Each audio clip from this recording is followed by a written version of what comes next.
Hello, writers. I am Lee Jessup, career coach for emerging and professional screenwriters, as well as screenwriting professor for the David Lynch grad program for cinematic studies.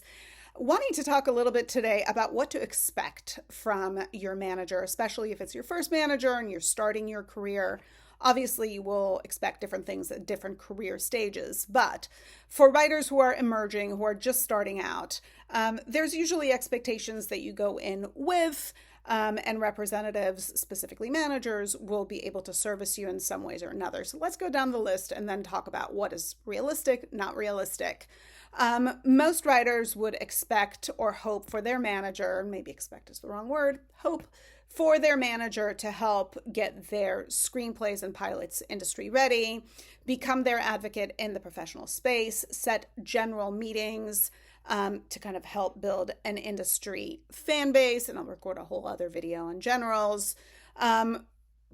Eventually get out there for open writing assignments, help with staffing, help sell screenplays or pilots, and ultimately one day eventually get to sell original pitches. What is realistic in that? What not so much? Let's talk about that. I find that 80% of a manager's work is in development, is in getting a writer's material ready for the professional space.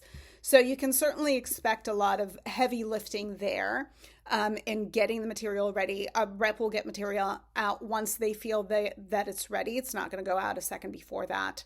The hope is that they would then get it out to their contacts, right? Become your advocate to other producers, people in the space, and help build your fan base. And from that, set general meetings through which you will get to know the space.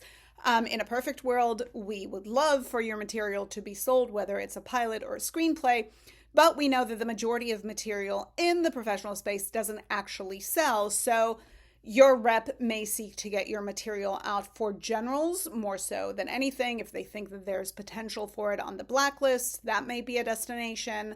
But that's going to be a lot of their work. Now, a lot of writers are hopeful that their representative, their manager, will be helpful with staffing. Today, because of the changes in the television structure, because we are in a contraction, most managers do not actively engage in staffing and active staffing. There's a show, it is taking submissions, just because we know that there's so much content that is going in for those showrunners that it becomes a little moot of an exercise, a very difficult thing to be successful in. So instead, they being your manager, would look to advocate for you with industry insiders, create relationships with you, develop new content. And the hope is that in time you will build a fan base, get out there, get some pitches out there, and have people that are excited to read you, excited to work with you, that ultimately will lead to open writing assignments and that sort of thing. So I hope you found this video helpful. I'm going to follow it up with another video about what your representative will expect from you. And if you found it helpful, please do subscribe. There'll be more coming. Bye.